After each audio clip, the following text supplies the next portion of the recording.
পশ্চিম Africa উপকূলে জলদস্যুর কবলে তুর্কি জাহাজ, নিহত এক, অপহৃত 15। আবারও কাশ্মীরে পাকিস্তানের তৈরি দীর্ঘ সুড়ঙ্গ, উদ্বেগ ভারতের।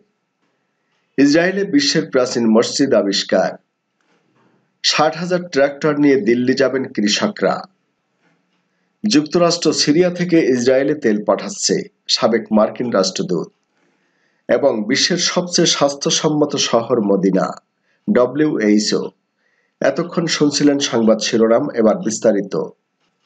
পশ্চিম আফ্রিকা উপকূলে জলদস্যুর কবলে তুর্কি জাহাজ, নিহত এক, অপহৃত 15। পশ্চিম আফ্রিকা উপকূলে তুর্কি এক কার্গো জাহাজে হামলা করে জলদস্যুরা ওই জাহাজের এক ক্রুকে হত্যা ও অপর 15 জনকে অপহরণ করেছে। শনিবার গিনি উপসাগরে এই হামলার ঘটনা ঘটে বলে তুরস্কের রাষ্ট্রীয় বার্তা সংস্থা আনাদলু এজেন্সি জানায়। তুরস্কের সামরিক বাহিনী উদ্ধার অভিযানের জন্য এরই মধ্যে প্রস্তুতি নিচ্ছে।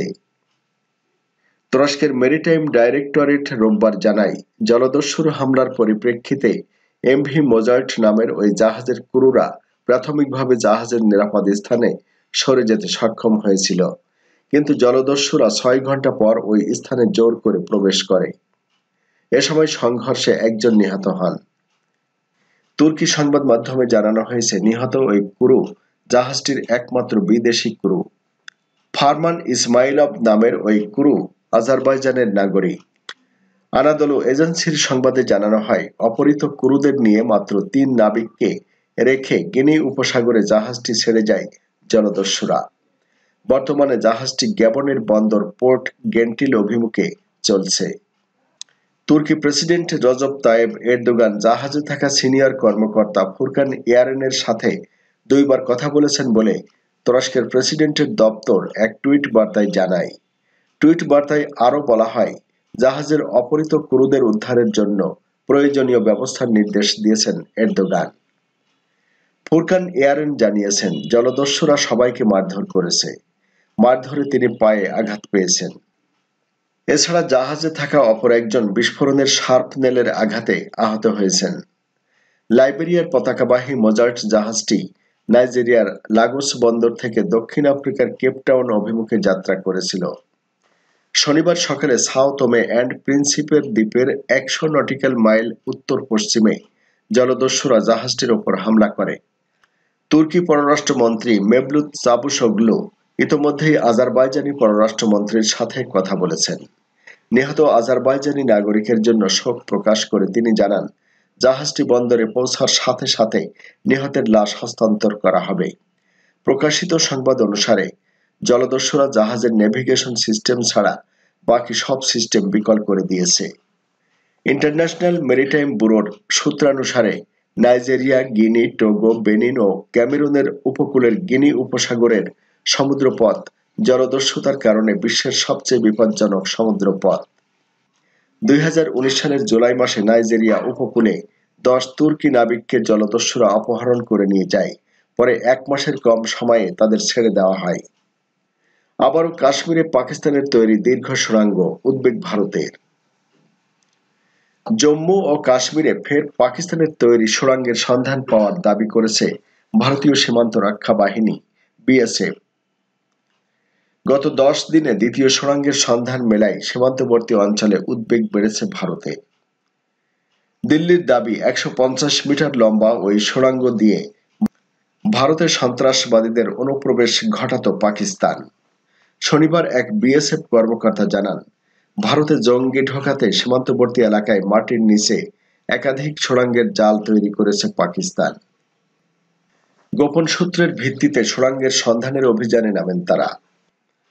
ভারতীয় সংবাদ মাধ্যম হিন্দুস্তান টাইমস জানিয়েছে, 39 মিটার গভীর সুড়ঙ্গটির অবস্থান কাঠুয়া জেলার সীমান্তবর্তী অঞ্চলে BSF এর পানসর ঘাটির কাছে 14 ও 15 নম্বর বর্ডার পোস্ট দুটির মাঝামাঝি। সীমান্তের অন্য পারে রয়েছে পাকিস্তানের শাকুরগড় জেলার আভিয়াল ডোগরা এবং কিংরে দি কোঠে সীমান্ত ঘাঁটি। ভারতীয় গোয়েন্দা সূত্রের বরাত দিয়ে প্রতিবেদনে জানানো হয়, শাকুরগড়ে রয়েছে সন্ত্রাসবাদী প্রশিক্ষণ শিবির, যার দায়িত্বে রয়েছে জয়েশ-ই-মোহাম্মদ জঙ্গি সংগঠনের কমান্ডার কাসিম জান। এই কাসিম জান গত 29 নভেম্বর জম্মুর নাগরোটায় সন্ত্রাসবাদী সংঘর্ষে জড়িত এবং 2016 সালে পাঠানকোটে সেনার বিমান ঘাঁটি আক্রমণ কাণ্ডে প্রধান অভিযুক্ত। ভারতে জয়েশি জঙ্গিদের অন্যতম প্রধান নির্দেশকও কাসিম জান। ইসরায়েলে বিশ্বের প্রাচীন মসজিদ আবিষ্কার। গালিল সাগরের তীরে বিশ্বের প্রাচীনতম একটি মসজিদের সন্ধান পেয়েছেন ইসরায়েলি প্রত্নতাত্ত্বিকরা।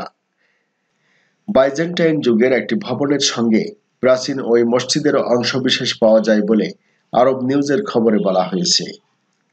সপ্তম শতাব্দীতে সিরিয়ার অঞ্চলগুলো জয় করেছে এমন কোন সাহাবী 635 সালে মসজিদটি নির্মাণ করেছিলেন বলে ধারণা করা হচ্ছে। গত সপ্তাহে উত্তর একটি একাডেমিক সম্মেলনে এ মসজিদ আবিষ্কারের ঘোষণা দেয় ইসরায়েলি প্রত্নতাত্ত্বিকদের একটি দল। উত্তর ইসরায়েলি শহর টিবেরিয়াসের উপকণ্ঠে মসজিদটির খোঁজ পান তারা। জেরুজালেমের হিব্রু বিশ্ববিদ্যালয়ের কাতিয়া সিট্টিন সিলভারম্যানের নেতৃত্বে একটি দল 11 বছর ধরে ওই জায়গাটিতে অনুসন্ধান চালিয়েছে। 1950 সালে জায়গাটিতে প্রথম একটি পিলার আবিষ্কার করা হয়েছিল, যেটিকে বাইজেন্টাইন আমলের একটি বাজার হিসেবে চিহ্নিত করা হয়। পরবর্তীতে ইসলামী মুদ্রা এবং মৃৎশিল্পের কিছু টুকরো সেখান থেকে আবিষ্কার করা হয়েছিল। প্রত্নতাত্ত্বিকরা প্রথমে 8ম শতাব্দীর মসজিদ হিসেবে এই ধ্বংসাবশেষ চিহ্নিত করেছিলেন, তবে আরও খনন কাজের পরে জানা যায় যে এটির কাঠামো আরও প্রাচীন। কৃষি আইন প্রত্যাহার না হওয়ায় এবার 60,000 ট্রাক্টর নিয়ে দিল্লিমুখী লং মার্চের হুমকি দিয়েছেন আন্দোলনরত কৃষকরা। কৃষক সংগঠনগুলোর দাবি, 26 জানুয়ারি প্রজাতন্ত্র দিবসের কর্মসূচির জন্য এখন মুখিয়ে রয়েছেন কৃষকরা। বিভিন্ন সীমান্তে 60,000 ট্রাক্টর অপেক্ষা করছে, সেগুলো নিয়ে মিছিলে যাবেন তারা। কিষাণ সভার সাধারণ সম্পাদক অতুল কুমার অঞ্জন বলেছেন, আমরা ইতিমধ্যে সব প্রস্তুতি সেরে নিয়েছি। বিভিন্ন সীমান্তে অপেক্ষা করছে 60,000 ট্রাক্টর। এছাড়াও দেশ জুড়ে 194টি জেলায় একই সঙ্গে ট্রাক্টর মিছিল হতে চলেছে। আনন্দবাজার পত্রিকা জানিয়েছে, দিল্লির 3 দিকে 3টি পথ ধরে ট্রাক্টর মিছিল শুরু হবে। সিঙ্গু সীমান্ত থেকে ট্রাক্টরের মিছিল হরিয়ানার দিকে যাবে। আরেকটি মিছিল যাবে তিকরি সীমান্ত থেকে, অপরটি যাবে গাজীপুর ইউপি গেট পর্যন্ত। যুক্তরাষ্ট্র সিরিয়া থেকে ইসরায়েলে তেল পাঠাচ্ছে, সাবেক মার্কিন রাষ্ট্রদূত। সিরিয়ার জনগণের সম্পদ তেল চুরি করে মার্কিন সেনারা অন্য কোথাও পাচার করছেন। ধারণা করা হচ্ছে সম্ভবত ইহুদিবাদী ইসরায়েলেই তা পাঠানো হচ্ছে। ইরানের স্যাটেলাইট টেলিভিশন চ্যানেল প্রেস টিভিকে দেওয়া সাক্ষাৎকারে আমেরিকার রাজনৈতিক বিশ্লেষক, লেখক এবং সৌদি আরবে নিযুক্ত সাবেক রাষ্ট্রদূত জে মাইকেল স্প্রিংম্যান একথা বলেছেন। তিনি বলেন, সিরিয়ার তেল এবং অন্য প্রাকৃতিক সম্পদ লুটপাট করার জন্য আমেরিকা ইরাক থেকে শত শত সেনা এবং বিপুল পরিমাণ অস্ত্রশস্ত্র সিরিয়ায় নিয়ে গেছে। সিরিয়ার উত্তর পূর্বাঞ্চলীয় হাসাকা এবং দেইর আজ জাওয়ার প্রদেশের এসব সেনা ও অস্ত্র মোতায়েন করা হয়েছে। সিরিয়ার রাষ্ট্রীয় টেলিভিশন চ্যানেল জানিয়েছে, ইরাক থেকে 200 সেনাকে আকাশপথে সিরিয়ার আশ-সাদ্দাদি শহরে নেওয়া হয়েছে। হাসাকা প্রদেশের রাজধানী থেকে 60 কিলোমিটার দক্ষিণে আশ-সাদ্দাদি শহরের অবস্থান। তেল চুরি করা প্রসঙ্গে স্প্রিংম্যান বলেন, ইরাকে সেনা মোতায়েন রেখে দেশটিতে দখলদারিত্ব কায়েম করে রেখেছে আমেরিকা এবং সিরিয়াতেও তারা একইভাবে দখলদারিত্ব অব্যাহত রাখতে চায়, যাতে সেখানকার তেল চুরি করা যায় এবং সেই তেল অন্য কোথাও পাচার করা যায়। তবে আমেরিকায় এই তেল মূলত বর্ণবাদী রাষ্ট্র ইসরায়েলে পাচার করছে বলে ধারণা করা হচ্ছে। মাইকেল স্প্রিংম্যান আরো বলেন, দ্বিতীয় বিশ্বযুদ্ধের পর জার্মানি ও জাপান দখল করে রেখেছিল যুক্তরাষ্ট্র। তবে আমেরিকায় এই তেল মূলত বর্ণবাদী রাষ্ট্র ইসরায়েলে পাচার করছে বলে ধারণা করা হচ্ছে। মাইকেল স্প্রিংম্যান আরো বলেন, দ্বিতীয় বিশ্বযুদ্ধের পর জার্মানি ও জাপান দখল করে রেখেছিল যুক্তরাষ্ট্র। বিশ্বের সবচেয়ে স্বাস্থ্যসম্মত শহর মদিনা, WHO। বিশ্বের স্বাস্থ্যসম্মত শহরগুলোর মধ্যে সৌদি আরবের মদিনা অন্যতম বলে স্বীকৃতি দিয়েছে বিশ্ব স্বাস্থ্য সংস্থা WHO। সম্প্রতি WHOর একটি টিম মদিনা শহর ঘুরে এই স্বীকৃতি দিয়েছে। WHOর মতে স্বাস্থ্যকর শহর হওয়ার জন্য সমস্ত বিশ্ব মান পূরণ করেছে মদিনা শহর। মদিনাই একমাত্র শহর যেখানে 20 লাখেরও বেশি জনসংখ্যা বসবাস করে। মদিনা নগরীর তাইবা বিশ্ববিদ্যালয়ের সঙ্গে বিশ্ব স্বাস্থ্য সংস্থার নগর সমন্বয় প্রোগ্রামটি অনলাইন প্ল্যাটফর্মে নিরীক্ষা সম্পন্ন করে। এছাড়া এই বিশ্ববিদ্যালয়ে স্বাস্থ্যকর শহর প্রোগ্রামে অংশ নিতে আগ্রহী বিভিন্ন দেশের সিটি এজেন্সিগুলোকে প্রশিক্ষণ প্রদানের পরামর্শ দেয় বিশ্ব স্বাস্থ্য সংস্থা। বিশ্ববিদ্যালয়টির সভাপতি ডক্টর আব্দুল আজিজ আশারানীর সভাপতিত্বে একটি কমিটি 22টি সরকারি, বেসামরিক, দাতব্য সংস্থা এবং স্বেচ্ছাসেবক সংস্থার প্রতিনিধিত্বকারী 100 জন সদস্যের তদারকি করেছে।